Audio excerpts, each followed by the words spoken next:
माझे लग्न झाल्यापासून मला माझ्या सासूचा हेवा वाटू लागला होता, कारण माझ्या नवऱ्याने माझ्यावर जितके प्रेम केले त्यापेक्षा तिचा नवरा तिच्यावर जास्त प्रेम करतो असे मला वाटायचे. हे त्याने मला त्यांच्या बोलण्यातून सांगितले नाही, पण त्यांच्याकडे पाहून ते जाणवले. जेव्हा मी त्यांच्या खोलीजवळून जात असे तेव्हा मला असे आवाज ऐकू येत होते ज्याने माझा आत्मा ढवळून निघत होता. एके दिवशी मला वाटलं की आत डोकावून बघेल काय होतंय, पण यावेळी माझे समाधान झाले नाही. म्हणून एके दिवशी मी त्यांच्या खोलीत लपून बसले. मला माहीत होतं की हे खूप विचित्र आहे, पण त्या दिवशी तिथे जे काही घडले मला पुढे यायचे नव्हते. पण पुढे आल्यावर मी माझ्या सासऱ्यांना असा प्रकार सांगितला की सासू आणि सासरे दोघेही हादरले. मग तो म्हणाला की तुला एवढा इंटरेस्ट असेल तर कृपया पुढे या. आणि मग माझ्या सासऱ्याने माझ्यासोबत माझ्या पती रवीशी लग्न झाल्यावर रात्री माझ्या सासूबाई खोलीत आल्या. त्यांना पाहून मला आश्चर्य वाटले. मी म्हणाले, तुमचे इथे काय काम आहे? पण मी ही गोष्ट मनातच ठेवली. ती माझ्या समोर येऊन बसली आणि म्हणाली की गीता, मला सांगायचे आहे की माझा मुलगा खूपच निष्पाप आहे, गरीब आहे, त्याला कशाचीही कल्पना नाही. काळजी करू नकोस. कारण त्यांनाही लग्न करायचे नव्हते. मी म्हणाले, का नाही करायचे होते आई? तो तर लग्नाच्या वयाचा झाला आहे आणि त्याचं शिक्षणही संपलं आहे, त्याला अजून काय करायचं होतं? माझ्या सासूबाई म्हणाल्या की असे काही लोक आहेत ज्यांना लग्न करायचे नाही आणि त्यांच्या आयुष्यात काहीतरी करायचे आहे. पण मी घरी एकटीच राहायचे. मला एकटं वाटत असायचं, म्हणून मी बळजबरीने त्याचं लग्न तुझ्याशी लावले आहे. जर तो तुझ्याशी असे बोलेल तर त्याला उत्तर देऊ नकोस. हे लग्नाचे सुरुवातीचे दिवस आहेत, एकमेकांसोबत चांगले राहा. माझ्या सासूबाईंनी खूप विचित्र सांगितलं होतं की लग्न जबरदस्तीने केलं आहे, पण त्यांनी मला सर्व काही सांगितले हे देखील त्यांच्या जागी चांगले होतं. मला आश्चर्य वाटणारी दुसरी गोष्ट म्हणजे कोणतीही सासू हे आपल्या सुनेला सांगत नाही. ती म्हणाली की हे लग्नाचे सुरुवातीचे दिवस आहेत, तुम्ही लोकांनी एकमेकांसोबत प्रेमाने राहावे. नाहीतर अशा सासूही असतात ज्यांना वाटते की दोघांमध्ये पहिल्याच दिवशी भांडण व्हावे, ते एकमेकांच्या मनात घर करून राहावे यासाठी प्रयत्न केले जातात. पण मला वाटते की मला एक चांगली सासू मिळाली आहे. पण या घरात कोणी नाही, पण माझा नवरा तर आहे ना. चांगला नवरा मिळाला तर चांगली सासू मिळत नाही असे म्हटले जाते, पण इथे मला तर चांगली सासू मिळाली आहे, पण चांगला नवरा नाही. पहिल्या रात्री त्याने मला हातही लावला नाही आणि मला हे नातं सुरू करायला थोडा वेळ लागेल, तुला मला साथ द्यावी लागेल असे सांगितले. मुली ही गोष्ट करतात, पण इथे ही गोष्ट माझ्या नवऱ्यानेच केली होती. मी याबद्दल बोलले असते तर माझे पतीही म्हणाले असते की ठीक आहे, मी तुला थोडा वेळ द्यायला तयार आहे, म्हणून मी पण तेच बोलले. आता मी नाही म्हणू शकत नव्हते. मला असे वाटते की मला लग्नाची रात्र साजरी करायची आहे, कारण मी खूपच आनंदाने लग्न केले आहे. मला लग्न करायचे होते, मला नवरा हवा होता, मला त्याच्यासोबत राहायचं होतं, त्याने माझी काळजी घ्यावी, नवरा बायकोसारखं जगता यावं, हनीमूनला जायचं होतं. मला पती पत्नीच्या आयुष्यात मिळणारे सर्व फायदे घ्यायचे होते, पण ते एकमेकांसोबत राहतात. मी नेहमीच एखाद्यावर प्रेम करायचे होते. कोणी माझी स्तुती करून माझ्या मागे पुढे फिरेल ते मला आवडेल. मला राग आला तर त्याला काळजी वाटावी. पण माझ्या आईने घरात असे वातावरण निर्माण केले होते की माझी कोणत्याही मुलाशी मैत्री झाली नाही. मैत्री तर विसरा, कधी मी फोनवरही बोलले नाही. ती मला पटवून द्यायची आणि मग वाईट पण बोलायची. ती म्हणायची की तुझं लग्न झाल्यावर ही सगळं कामं तुझ्या नवऱ्यासोबत कर. पण इथे नवराही पूर्णपणे थंडा मिळाला. लग्न झाले आहे याची बहुधा त्याला कल्पनाच नव्हती. इतकी सुंदर मुलगी त्याच्या आयुष्यात आले आहे. मी एक अतिशय सुंदर मुलगी होते, इतर कुणासारखी नाही. तो दिसायला खूपच देखणा होता, पण माझ्याशी जुळणारा नव्हता. त्याला खुश असायला हवं होतं, पण तो तर खुशच नव्हता. ही रात्र अशीच निघून गेली. सकाळ झाली की विधी सुरू झाले. तो चेहरा दाखवण्याचा दिवस होता. वस्तीत नातेवाईक आणि महिला इकडून तिकडून येऊ लागल्या. सगळ्यांनी माझ्याकडे पाहिलं. माझ्या सासूबाई माझी खूपच काळजी घेत होत्या. माझे सासरे अजूनही तरुण दिसत होते आणि पहाटे उठून व्यायामही करायचे. तो अतिशय मर्दानी प्रकारचा माणूस होता. माणसाने फक्त माणूस होऊन मरणे पुरेसे नाही. काही लोक पुरुष असतात, पण त्यांच्यात पुरुषार्थ असे काही नसते. तो सुद्धा एक माणूस होता आणि त्याच्याकडे पाहून तो खरा माणूस होता असे स्पष्ट होते. आणि इथे एक माझा नवरा होता, जो पुरुष होता पण स्त्रियांसारखा लाजाळू दिसत होता. मला वाटले की तो माझ्याशी फक्त लाजत होता, नाहीतर एवढी सुंदर रात्र त्याने का जाऊ दिली असती. मी माझ्या सासूबाईंना विचारले की असे आहे का, माझ्या नवऱ्याला दुसरी मुलगी आवडली आणि तुम्ही त्याचे लग्न माझ्याशी केलेत. तर माझी सासू म्हणाली, नाही, असे काहीही नव्हते. तसं असतं तर मी त्याचं त्या मुलीशी लग्न लावून दिलं असतं. यावर माझा कोणताही आक्षेप नव्हता. आमच्या कुटुंबात अशा गोष्टी वाईट मानल्या जात नाहीत. तुझ्या सासऱ्यांवर माझं प्रेम होतं. आमचा प्रेमविवाह अशा वेळी झाला होता जेव्हा हे वाईट मानले जात होते. आम्ही स्वतःच केले तर मग आमच्या मुलाला का अडवले असते? आम्ही त्याला का करू देणार नाहीत? त्याला कोणीही आवडत नव्हते. सुरुवातीपासूनच तो असा आहे. फक्त जे काम त्याला करावेसे वाटते तेच करत राहतो. कृतज्ञतापूर्वक पैसे कमावतो. आता तू आली आहेस, त्याच्या बेरंग आयुष्यात रंग भरून टाक. त्याला असे बनव की त्याच्या आयुष्यात काही आनंद येऊ. मला माझ्या मुलाला आनंदी पाहायचे आहे. तो फक्त डोकं टेकवून काम करत राहतो. तिला का म्हणायचे आहे ते मला समजले होते. पण मी आमच्या तारा व्यवस्थित जोडण्याचा प्रयत्न करत होते, जेणेकरून आमच्या आयुष्यात प्रकाश येईल. जेव्हा मी माझ्या सासूबाईंना पाहिले तेव्हा त्या माझ्या सासऱ्यांसोबत स्वयंपाकघरात बसल्या होत्या आणि मला त्यांच्या हसण्याचा आणि एकमेकांना चिडवण्याचा आवाज येत होता. म्हणजे नवविवाहित असल्यासारखे ते बसले होते आणि आम्ही दोघे बाहेर टेबलावर एकत्र न बसता समोरासमोर बसलो होतो आणि नाश्ता करत होतो. मग माझे सासरे आले आणि बसले आणि विचारले, हनीमूनचे काय प्लॅन आहेत? मी मोठी झाले होते, चांगल्या घरात आले होते. मी स्वतः म्हणेल की मला हनीमूनला जायचे आहे. मला आधीच जायचे होते. पण हा प्रश्न त्याने मला नाही तर माझ्या नवऱ्याला विचारला होता आणि अर्थातच त्यानेच उत्तर दिले होते. मी एका दिवसाची वधू होते. माझा नवरा म्हणाला की खूपच खर्च येईल. पण माझे सासरे म्हणू लागले, खर्चाची काय हरकत आहे? लग्नात खर्च होतच राहतात. एवढा पैसा खर्च झालाच आहे तर आम्ही आणखी पैसा खर्च करू शकतो. तुम्हाला हे सर्व करण्याची संधी नंतर मिळणार नाही. मग आयुष्य खूपच विचित्र होऊन जातं बेटा. बघा, नाही नाही, हे बरोबर नाही म्हणणारे आम्ही पालक नाहीत. तुमचे नवनवीनच लग्न झालेले आहे. एखादी व्यक्ती लग्न का करते? मी मनात विचार करत होते की माझे सासरे खूपच छान आहेत. ते सर्व काही मोकळेपणाने सांगत आहेत. तो म्हणाला, मग सांग कुठे जाणार आहेस? शिमल्याला जाणार की गोव्याला? मला दोन्ही ठिकाणी जायला अडचण नव्हती. पण माझा नवरा काहीतरी विचित्रच म्हणाला. मला कार्यालयातून सुट्टी मिळत नसल्याचे त्यांनी सांगितले. गेलो तर फार मोठे नुकसान होईल. मी जाऊ शकत नाही. तर तो म्हणू लागला, मग काय, सून राणीला एकटीच पाठवू? अहो, हे काय आहे सूनबाई, तू सुट्टी का घेऊ शकत नाही? माझ्या पतीने आम्हाला एक लांबलचक गोष्ट सांगितली, ज्याचा परिणाम असा झाला की तो रजा घेऊ शकत नाही आणि त्याचे नुकसानही होऊ शकते. त्याला इथे नोकरीही गमवावी लागू शकते. त्यामुळे हा मुद्दा इथेच राहिला.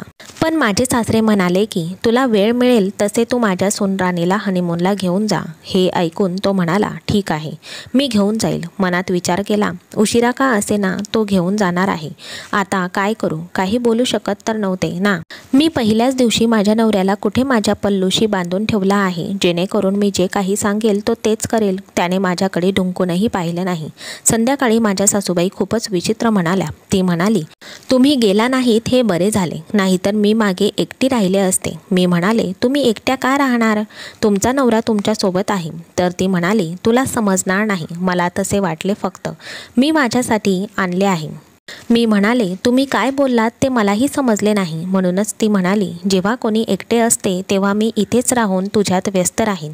आणि मग रात्री माझ्या सासूबाई माझ्या शेजारी बसल्या आणि म्हणाल्या, माझ्या डोक्याला तेल लाव आणि माझ्या पायांनाही तेल लाव. म्हणजेच ती देखील स्वतः व्यस्त झाली आणि मी पण. दुसरीकडे तिचा नवरा तिला निरनिराळे बहाणे करून बोलवण्याचा प्रयत्न करत होता आणि माझा नवरा मला बोलवत नव्हता. पण मला पण माझ्या खोलीत जायचे होते. पण कधी ती मला काही काम सांगायची तर कधी वेगळं. पहाटे 3 वाजले होते आणि मग ती म्हणाली, आता तू जाऊन झोप. पण जेव्हा मी खोलीत पोहोचले तेव्हा माझा नवरा आधीच झोपला होता आणि त्याचा घोरणे माझ्यापेक्षा जास्त जोरात होते. दुसऱ्या दिवशी मी पाहिलं की माझ्या सासऱ्यांच्या हातात फुलांचा गुच्छ होता. साहजिकच त्यांनी ते फक्त पत्नीसाठी आणले होते. वाटेत ते माझ्याजवळ थांबले आणि म्हणाले, आमच्या दोघांसाठी चहा बनव, आम्ही गच्चीवर जात आहोत. मी त्यांच्यासाठी चहा बनवला आणि तो स्वतः चहा घेऊन गच्चीवर गेले.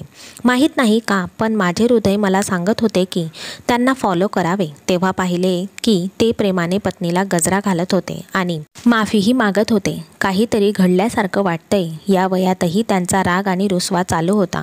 ही गोष्टच मोठी होती. माझी आई म्हणायची की जेव्हा पत्नी रागवते तेव्हा पती तिचे सांत्वन करतो आणि त्यामुळे त्यांचे प्रेम वाढते. बायको रागवलीच नाही तर नवरा तिला कसा पटवणार? आणि जर नवरा मनवणार नसेल तर प्रेम कसे वाढणार? दुसरीकडे माझ्या पतीकडे मला नाराज करण्याचे कोणतेही कारण देत नव्हता. तो माझ्यापासून दूर राहत होता, जणू काही मी त्याची बायकोच नाही. मी एखादी अनोळखी बाई आहे जी त्याच्या खोलीत काही दिवस राहायला आले आहे आणि जर त्याने मला स्पर्श केला तर तो पापाचा दोषी ठरेल. मी खूप छान तयारी केली होती, पण माझ्या सासूबाई कधीच नीट तयारी करत नव्हत्या. घरातील सामान्य कपडे घालायच्या तरीही तिचा नवरा तिच्या मागे लागायचा आणि येथे मी छान छान कपडे घालून साज श्रृंगार करण्यात 4 तास घालवले, परंतु माझ्या पतीने मला पाहिले सुद्धा नाही. दुसरीकडे माझे पालक विचारत होते की सर्व काही ठीक आहे का? मी त्यांना सांगितले की होय, सर्व काही ठीक आहे. माझी एक बहीणही होती जिचे लग्न झाले होते. जेव्हा तिने मला वैयक्तिक गोष्टी विचारल्या तेव्हा मी तिला सर्व काही सांगितले. तिला खूप आश्चर्य वाटलं. ती म्हणाली, तुझा नवरा तर मुलीसारखं वागतोय. मी तिला म्हणाले, तेच आहे, तर आता सांग काय करता येईल? ती म्हणाली, काहीच करता येणार नाही. त्याला थोडा वेळ द्यावा लागेल आणि दररोज असेच चांगले कपडे घालून तयार होत जा. सर्व काही ठीक होऊन जाईल. तुझ्या लग्नाला 1 आठवडा झाला आहे. बघ, सगळे पुरुष सारखेच नसतात, जसे सर्व स्त्रिया सारखे नसतात. मी म्हणाले, ठीक आहे. पण एके दिवशी मी माझ्या सासू आणि सासऱ्यांच्या खोलीजवळून गेले. रात्रीची वेळ होती. यावेळी कधीही मी त्यांच्या खोलीबाहेर गेली नव्हती. तहान लागली होती. पाणी घ्यायला आले होते. माझ्या लक्षात आले की माझ्या सासूबाईंच्या खोलीतून विचित्र आवाज येत आहेत. ती माझ्या सासऱ्यांना मला सोडा, मला सोड आणि अशा शिव्या देत होती, ज्या आपण सामान्यपणे देत असतो, जसे की हा ते. पण हे लोक भांडत आहे असे वाटत नव्हते. ते एकमेकांची हसत मस्करी करत असल्यासारखे वाटत होते. ते काहीही असो, मला समजले आणि ज्यांचे लग्न झाले आहे त्याला देखील समजेल. याला प्रेमळ छेडछाड म्हणतात आणि प्रत्येक जण करतो. मी तिथून पुढे गेले. सकाळीच मला माझ्या सासूच्या मानेवर काहीतरी विचित्र खुणा दिसल्या. ती मला अशा खुणांवर लावण्यासाठी औषधबद्दल विचारत होती, पण ह्या खुणा फक्त भाग्यवानांनाच मिळतात. मी तिला म्हणाले, हो, ती समोर पडली आहे. त्यांना लगेच ते औषध लावले. या खुणांमुळे ती खूप त्रासलेली दिसत होती. आता मी तिला कसे विचारू? माझंही लग्न झालं होतं. मी तिला विचारले असते तर तिला असे वाटले असते की मी हे मुद्दामून मजा करण्यासाठी विचारत आहे, म्हणूनच मी विचारले नाही. हळूहळू या घरात राहताना माझ्या नवऱ्याच्या आणि माझ्यापेक्षा माझ्या सासू सासऱ्यांचं आयुष्य कसं चाललं आहे ते कळायला लागलं होतं. या वयातही ते इतरांसोबत किती चांगले राहतात, अगदी मित्रासारखे. आता त्यांचेही लग्न झाले आहे आणि आम्ही आहोत की आमच्या लग्नाला 1 महिनाही झाला नाही आणि माझा नवरा माझ्याशी असे वागतो आहे जणू मी त्याला 4 मुले दिली आहेत आणि मी लठ्ठ झाले आहे. पूर्वीसारखी सुंदर नाही आणि आमच्या लग्नाला 15 वर्ष उलटून गेली आहेत. पण त्यांच्या लग्नाला 15 वर्ष झाली असतात. त्यांचेही आयुष्य आमच्यासारखे नसते. एके दिवशी मी माझ्या नवऱ्याला म्हणाले, तुम्ही मला सांगा, तुम्हाला मी आवडत नाही का? मी सुंदर नाही का? तो जरा घाबरला. कदाचित मी असा प्रश्न अचानक विचारेल असे त्याला वाटले नव्हते. विचार करून तो म्हणाला, असं नाहीये, तू खूपच सुंदर आहेस. मी म्हणाले, मग माझ्यापासून दूर दूर का राहता? मी तुमची पत्नी आहे. मग तो म्हणाला, मी तुला माझ्या समस्येबद्दल सांगितले ना. जेव्हा मला वाटेल की सर्व काही ठीक आहे तेव्हा मला काहीही सांगण्याची गरज नाही. मी स्वतः तुझ्याकडे येईन. मी म्हणाले, तो दिवस कधी येईल मला माहीत नाही. मी थांबू शकत नाही.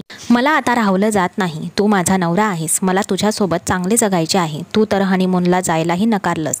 तेव्हा तो म्हणाला, आता माझ्यावर खूप बोजा आहे. लग्नात खूपच कर्ज झालेले आहे. मला हेही फेडायचे आहे. हे ऐकून मला खूपच वाईट वाटलं. मला माझ्या एका मैत्रिणीने सुचवले की तू काही दिवस आईच्या घरी जा.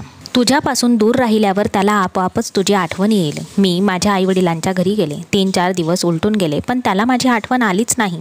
मग मी त्यालाच मला घ्यायला यायला सांगितले. तो मला घ्यायला आला. मी विचारले, तुला माझी आठवण आली नाही का? तर तो म्हणाला की इतकं काम होतं की मला माझीच काळजी वाटत नव्हती, त्यामुळे मला तुझी आठवण यायला वेळच मिळाला नाही. सॉरी, मी तुला कॉलही केला नाही. मी परत आल्यावर माझ्या सासूबाईंना पाहून आश्चर्य वाटले. माझ्या सासूबाई बेडवर पडून होत्या. तिची अवस्था खूपच वाईट होती. मी विचारलं, काय झालं तुम्हाला? तर ती म्हणाली, मी तुला सांगितले होते मला सोडून जाऊ नकोस. बघ माझी तब्येत किती बिघडली आहे. मी गेल्यावर त्यांच्या तब्येतीचे काय झाले याचे मला आश्चर्य वाटले. घरात फारसे कामही नाही आणि एक मोलकरीण देखील साफसफाईसाठी आणि भांडे आणि कपडे यासाठी येत असते. मी म्हणाले, खूप काम केलंस का? लक्ष्मी आली नाही का? तर ती म्हणाली, हे लक्ष्मीबद्दल नाही, तुझ्याबद्दल आहे. जेव्हा तू माझ्याबरोबर असतेस तेव्हा माझा वेळ तुझ्याबरोबर जातो. तू माझ्याबरोबर नसतेस तेव्हा मी तुझ्यासोबत असते आणि जेव्हा तू माझ्यासोबत नसते तेव्हा मी माझ्या नवऱ्यासोबत वेळ घालवते. मी म्हणाले, मग यात काय अडचण आहे? तुम्ही तुमच्या नवऱ्यासोबत वेळ घालवता ही चांगली गोष्ट आहे. ती म्हणू लागली, तुला काही कळत नाही. मला सोडून जाऊ नकोस. चल आता माझ्यासाठी चांगला चहा कर. मला औषध घ्यायचे आहेत. मी म्हणाले, ठीक आहे. त्यांच्यासाठी औषध आधीच घरात उपस्थित होते. मी पण चांगला चहा बनवला आणि आता त्यांची प्रकृती थोडी बरी झाली होती. तिने मला थांबायला सांगितले. रात्री उशिरापर्यंत ती मला व्यस्त ठेवायची आणि 10 पैकी 7 वेळा ती तिच्या खोलीत जायची तेव्हा तिचा नवरा झोपलेला असायचा आणि माझा नवरा झोपला की मी पण माझ्या खोलीत जायचे. माहीत नाही ती हे जाणून बुजून करत होती की काय. मला माझ्या नवऱ्याच्या जवळ जाऊ नये म्हणून ती हे सर्व करत असावी. पण ती माझ्याशी अशी वागणूक देत नव्हती. पण ती तशी वागत नव्हती. खरे तर तिने स्वतः माझ्या नवऱ्याला सांगितले होते की आता 1 महिना उलटणार आहे. तू माझ्या सुनेला हनीमूनला कधी घेऊन जाणार? माझ्या नवऱ्याने पुन्हा काहीतरी निमित्त काढले होते. कधी कधी मला प्रश्न पडतो की माझा नवरा असा कोणता माणूस आहे? तो माझ्याकडे का पाहत नाही? शेवटी माझ्यात काय कमी आहे? इतकं की मी स्वतःला कमी लेखू लागले होते की कदाचित माझ्यातच असा काहीतरी दोष होता की मी माझ्या पतीला माझ्याकडे आकर्षित करू शकत नाही. हे आमच्या लग्नाचे सुरुवातीचे दिवस आहेत. आणि दुसरीकडे माझे सासरे होते जे लग्नाच्या अनेक वर्षानंतरही आपल्या पत्नीवर इतकं प्रेम करायचे. कधी तो त्यांच्यासाठी काहीतरी घेऊन यायचा, कधी त्यांच्यासाठी हसत मस्करी करायचा, तिला चिडवायचा आणि रात्री त्यांच्या खोलीतून येणारे आवाज फक्त नशीबवाल्याच्या खोलीतूनच येतात आणि आम्ही आहोत की तोंड फिरवून झोपायचो. मला वाटले की माझे सासरे या वयातही इतके तरुण कसे? असे दिसते की त्यांच्या तारुण्याचे काहीतरी रहस्य आहे आणि मी त्यांच्या खोलीत जाऊनच हे रहस्य शोधू शकते. पण अशा परिस्थितीत मी खोलीत कशी जाऊ शकते? मला वाटले की खोलीत कुठेतरी खिडकी असेल, काहीतरी रोशनदान असेल, त्यामुळे मी तिथून डोकावून पाहू शकेन. पण त्यांनी अशी खोली घेतली होती जिथे खिडकी किंवा रोशनदान नव्हते. त्यामुळे कदाचित मला त्यांच्या खोलीत लपून सर्व काही पाहावे लागेल. त्यांच्या खोलीत खूप लपण्याची जागा होती. हे चांगले होते. मी तिथे सहज लपू शकते आणि त्यांना कळणारही नाही. पण दुसरीकडे माझी सासू एक अशी स्त्री होती जी तिच्या पतीसोबत अजिबात आनंदी नव्हती. जेवल्याशिवाय काही कोणी झोपत नाही. मी त्याला कसे समजावणार? प्रत्येकाला अन्न मिळते. अगदी रस्त्यावरही बहुतेक लोक जेवल्याशिवाय राहत नाही. अगदी घरीही काहीही झाले तरी प्रत्येकाला घडते. पण प्रत्येकाला प्रेमळ नवरा मिळत नाही. हे फक्त पैशांची गोष्ट नव्हती. माझा पती खूपच चांगले कमवतो हे चांगले होते. पण मी खूपच शिकलेली देखील होते. बरं, मी काम केले असते तर काही रुपये कमवले असते. पण प्रेमाची भूक असलेल्याला दुसरे काही समजत नाही. माझ्यासोबत माझ्या 2-3 मैत्रिणीही लग्न झाले होते. या सगळ्यांना मुलं होणार होती आणि मी अजूनही अशीच फिरत होते. आणि इथे माझ्या लग्नाला महिन्याहून महिना जात होता. पण पती पत्नीचं नातं असतं तरच मुलं होतं आणि आजपर्यंत आमच्यात नवरा बायकोचं कुठलंच नातं नव्हतं. मी माझ्या सासूबाईंशी बोलले तेव्हा मी म्हणाले की तुम्ही म्हणाल्या होत्या की तुमच्या मुलाचे लग्न जबरदस्तीने करण्यात आले आहे. ती गोष्ट आपल्या जागी ठीक आहे. पण आता बघा किती महिने झाले. तुम्ही तुमच्या मुलाशी का बोलत नाहीत? ती म्हणू लागली, हे बघ, जर तो त्याच्या वडिलांवरच जात असेल तर तू का बोललीस असे तू सांगशील. मी म्हणाले, आई, तुम्हाला काय म्हणायचे आहे? तुम्ही काय बोलल्या ते मला समजले नाही. ती म्हणू लागली, हे जे कुटुंब आहे तिथले पुरुष स्त्रियांच्या मागे वेडे होतात. ते कोणतेही काम करत नाहीत, मग खोलीतून बाहेरही येऊ शकत नाहीत. माझे लग्न झाल्यावर तुझे वडील कधीही खोलीतून बाहेर पडले नाहीत. त्यांचे सर्व भाऊ वडील अशा गोष्टी आम्हा लोकांकडे करायच्या की मला लाज वाटते असे मी म्हणायचे तेव्हा ते म्हणायचे की लाज वाटते? आम्ही लग्न केले आहे, मग कसे तरी थोडे काम केले. पण सध्या आम्हा लोकांकडे इतके कर्ज झाले आहे जे फक्त रवीलाच फेडायचे आहे. म्हणूनच तो बिचारा वेड्यासारखा काम करत राहतो आणि त्याचे लग्न न करण्याचे कारणही हेच होते. तो म्हणत असे की मला आता मेहनत करावी लागेल. लग्न केले तर खर्च आणखीच वाढतो. त्यामुळे त्याने लग्न केले नाही. त्याच्या आयुष्यात कोणतीही मुलगी आली होती असे काहीही नव्हते. अजून दुसरा कोणताही मुद्दा नव्हता. मी म्हणाले, हे काय आहे आई? हे सगळं आयुष्यासोबत चालतच असते नाही का? आता जी गोष्ट तुमच्यासाठी काम करत होती ती उघडली तर मग तुम्ही लग्न करू नये असा होतो का त्याचा अर्थ? सासू म्हणाल्या. हे समजावून मी त्याचे लग्न लावून दिले. तर मी ते पूर्ण करून घेतले आहे. पण आता बाकीचे काम तुझे आहे बेटा. आता मी त्याला तुझ्या पत्नीला वेळ द्यायला वारंवार सांगू शकत नाही. पतीने पत्नीला वेळ देणे म्हणजे काय हे तुलाही चांगलंच माहीत आहे. आता मी त्याला पुन्हा पुन्हा सांगितले तर त्याला लाज वाटेल आणि मलाही वाईट वाटेल. त्यामुळे आता हे सर्व तुलाच हाताळावे लागेल. पण मी हे तुला सांगते, जोपर्यंत तो तुझ्यापासून दूर आहे तोपर्यंत कृतज्ञ राहा. तिचे शब्द मला समजू शकले नाहीत. तीच गोष्ट होती की ज्याचे पोट भरलेले आहे त्याला भाकरी आवडत नाही. पण ज्याचे पोट खाली आहे तो सुकी भाकरी खायलाही तयार आहे. ज्याच्यात काय चालले आहे ते त्यांना मला सांगितले नव्हते. परंतु मला माहीत असणे आवश्यक होते आणि तरीही रिकामे मन हे सैतानाचे घर असते. आता मला दुसरे काही करायचे नव्हते म्हणून मी हे करू असे वाटले. एके दिवशी माझे सर्व काम उरकून मी माझ्या सासूबाईंना सांगितले की मला खूप डोकेदुखी आहे आणि मी झोपायला माझ्या खोलीत जात आहे. ती म्हणाली, ठीक आहे, तू झोपणार आहेस आणि माझी झोप उडेल. ती काय बोलली ते मला समजले नाही. तिचे माझ्यासोबत असे काय होते की ती मला म्हणायची की तुला माझ्याबरोबर जास्तीत जास्त वेळ घालवावा लागेल. बरं, मी माझ्या खोलीत आले आणि माझ्या नवऱ्याला आज घरी यायचे नव्हते. त्यांनी मला आधीच सांगितले होते की आज खूप काम आहे, पण मी हे माझ्या सासूबाईंना सांगितले नव्हते. मी त्या लोकांच्या खोलीत लपले. माझे सासरे आधीच खोलीत आले होते आणि बेडवर बसून फोनवर काहीतरी पाहू लागले. साधारण अर्ध्या तासाने माझी सासूसुद्धा सर्व काम उरकवून आली आणि त्यानंतर या खोलीत जे काही घडू लागले ते असे होते ते सांगण्यालाही मला विचित्र वाटत होते. माझ्या सासूबाई खोलीत येताच सासऱ्यांनी तिला समोर गजरे ठेवले आणि त्यांच्या पाया पडून म्हणाले, हे गे घाल आणि तयार हो. हे ऐकून तिला आणि मलाही आश्चर्य वाटले, कारण हे तो ज्या पद्धतीने बोलत होता ते अत्यंत चुकीचं होतं. ती म्हणू लागली, तुम्ही जे काही सांगत आहात ते मी आता करणार नाही.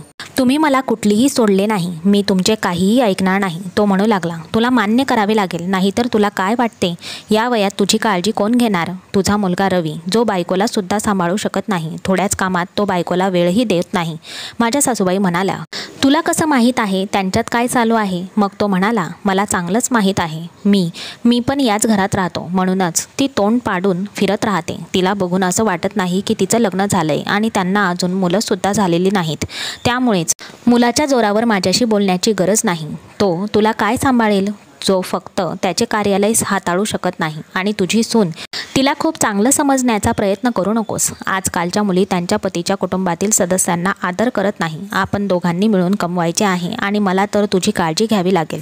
माझ्या सासूबाई म्हणाली, तुम्ही याला माझी काळजी घेणं म्हणतात?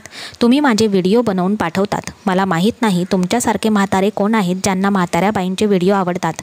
म्हणूनच तुम्ही माझी काळजी घेतात. माझ्या खाण्यापिण्याची काळजी घेता, जेणेकरून मी रात्री छान दिसेल.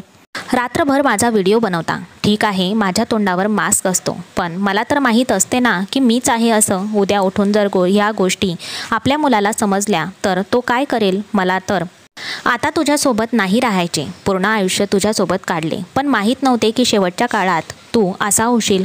पूर्वी तर फक्त हात उचलायचे, मला मारायचे. आता तुम्ही तर माझ्या इज्जतीची ही सौदेबाजी करायला लागले आहेत. हे ऐकून मला आश्चर्य वाटले. मला वाटले होते की हे दोघे एकमेकांसोबत खूपच चांगले राहतात. त्यामुळेच माझे सासरे त्यांच्यासाठी रोज गजरे आणतात, त्यांच्या खाण्यापिण्याची काळजी घेतात. पण मला माहीत नव्हते की हे सगळं इथे घडतंय आणि तो माझ्या सासूबाईंची काळजी घेतोय, जेणेकरून तो तिच्याकडून पैसे कमावू शकेल. होय, आजकाल अशा अनेक वेबसाईट्स आहेत जिथे खूपच लहान मुलींचे व्हिडिओ असतात. काही महिलांचेही व्हिडिओ असतात. आजकाल सर्व काही चालते. असे लोक आहेत जे त्यांच्या व्हिडिओंच्या गोष्टी शोधतात आणि अशा गोष्टी पाहतात आणि व्हिडिओ काढण्यासाठी पैसेही देतात. आज माझी सासू कदाचित आधीच खराब मूडमध्ये होती. ती म्हणाली, मला तुमची पर्वा नाही. तुम्ही काहीही केले तरी मी सहमत नाही. मी माझ्या मुलाला सर्व काही सांगेन. कदाचित ती याआधीही अशा धमक्या देत असावी, त्यामुळेच सासरे तिच्यावर हात उचलत असत आणि मी त्या खुणांना प्रेमाच्या खुणा समजत होते. प्रेमाच्या खुणा नसून द्वेषाच्या खुणा असाव्यात. तिला राग येऊ लागला आणि म्हणाली, आज मी तुझे काहीही ऐकणार नाही. माझे सासरे पुढे सरकले आणि बहुधा माझ्या सासूवर हात उचलू लागले. त्यामुळे मला राग आला आणि मी पुढे आले. मी म्हणाले, बंद करा बाबा, हे तुम्ही काय करताय? तुम्हाला लाज वाटली पाहिजे. मला तिथे अचानक पाहून तो आश्चर्यचकित झाला आणि माझ्या सासूबाईंनाही आश्चर्य वाटले. त्यामुळे माझ्या सासूबाई उशिरा खोलीत जायच्या आणि मला पुन्हा पुन्हा तिच्याजवळ बसवायची. मी त्यांना म्हणाले, मला वाटलं तुम्ही दोघे खूप प्रेमात आहात, पण तू प्रेमास पात्र नाहीस. जर तू माझ्या सासूवर हात उचललास तर मी पोलिसांना बोलवेल. मी माझ्या सासूबाईंना हात धरून तिला माझ्या खोलीत नेले. माझे सासरे आले आणि माझ्या खोलीच्या बाहेर उभे राहिले आणि मला धमकवायला सुरुवात केली. मी माझ्या मुलाकडून तुला वेगळे करेन. मी तुम्हा दोघांचा घटस्फोट करेन. माझी सासू रडतच राहिली आणि रडत रडत तिने मला उरलेली गोष्ट सांगितली. तिने मला अशा गोष्टी सांगितल्या की माझ्या डोळ्यात पाणी आले आणि ती म्हणू लागली, अजून त्यांच्या आयुष्यात तरुण मुलीही आहेत, म्हणूनच हा स्वतःला तरुण ठेवतो. तो माझा वापर करतोय. मला खूप वाईट वाटत होतं की या जगात कसली माणसं आहेत. सकाळी जेव्हा माझा नवरा घरी आला तेव्हा मीच त्याला पहिल्यांदा हे सांगितलं. हे ऐकून तोही संतापला. माझ्या सासूबाईंना म्हणाला की हे तू मला आधीच सांगायला हवं होतंस. ती म्हणाली, मला भीती वाटत होती. तुझे वडील मला या वयात सोडून गेले तर माझ्या कपाळावर घटस्फोटाचा दाग लागेल. मग लोक बोलतील, मी स्वतः तुला अशा माणसापासून घटस्फोट घेईन, असे तो म्हणू लागला. मला माहीत नाही की तू तुझे संपूर्ण आयुष्य या माणसासोबत कसे पार केले. माझी सासू म्हणाली, बेटा, मी फक्त तुझ्यासाठीच जगले आहे. तेव्हा माझ्या नवऱ्याच्या डोळ्यात पाणी आले. तो म्हणाला, आता तू हे करणार नाहीस. त्याने आईला सोडण्याची मागणी करत आपल्या वडिलांवर गुन्हा दाखल केला। आता तो पुन्हा पुन्हा माफी मागायचा। त्यालाही घरातून हाकलून दिले। आता केस चालू आहे। माझी सासू कधी कधी म्हणते की त्याला माफ करा, कदाचित त्याचा विचार बदलला असेल, पण माझे पती म्हणतात की मला असे काहीही झालेले नाही असे वाटते। माझ्या पतीसोबतचे प्रकरणही मिटले आहे। त्याच्यावर खूपच कर्ज होते। जेव्हा त्याने मला सांगितले की लोकांना किती पैसे द्यावे हे मला कळत नाही, हे मला माहीतही नाही, तेव्हा मलाही आश्चर्य वाटले। मीही त्याला त्रास देणे बंद केले, पण जेव्हा मी त्याच्यापासून दूर जाऊ लागले तेव्हा तो स्वतः माझ्याजवळ आला। आता आमचं आयुष्य सुरळीत झालंय, पण आता सासूला पुन्हा सासऱ्यांसोबत राहू द्यायचे की नाही हेच समजत नाही। तो म्हणतो की मी बदललो आहे, मी देवाची शपथ घेतो, त्याला आता काय आहे हे माहीत नाही। माझ्या सासूबाई पण म्हणतात की जिथं इतकं आयुष्य निघून गेलं तिथं अजून काही निघून जाईल, पण या उतार वयात घटस्फोट घ्यायचा नाही। आता तुम्हीच सांगा काय निर्णय घेतला पाहिजे, कारण आम्ही खूप काळजीत आहोत। आमची आई पुन्हा त्या माणसाने वापरावी असे आम्हाला वाटत नाही, पण ती म्हणते मी तिथून वाचले तर समजा तो माझ्याशी बोलेल आणि मला मारेल। तुम्ही सांगा काय करावे ते। किती विचित्र, कधी माणूस वाईट झाला तर त्याचे वयही पाहत नाही। माझे सासरे ज्या वेबसाईटवर माझ्या सासूचे व्हिडिओ पाठवत होते त्या वेबसाईटच्या मालकालाही अटक करण्यात आली आहे। अशी वेबसाईट चालवणाऱ्या व्यक्तीलाही पोलिसांच्या ताब्यात देण्यात आले आणि त्याने सर्व काही डिलीट केले आहे। तरीही माझ्या सासूबाई सर्व काही विसरतील। जरी तिला पुन्हा त्या माणसासोबत राहण्यासाठी सोडण्यात आले तरी त्याच्यावरच खूपच बारीक नजर ठेवावी लागेल। मित्रांनो, आजची कथा तुम्हाला कशी वाटली हे कमेंट्समध्ये नक्की कळवा। तुम्हाला ही कथा आवडली असेल तर व्हिडिओला लाईक करा आणि अशा छान छान कथा ऐकण्यासाठी चॅनलला सबस्क्राईब करून बेल आयकॉन प्रेस करा व ऑलवर सेट करा, म्हणजे पुढचा व्हिडिओ तुम्हाला लगेच मिळेल। धन्यवाद।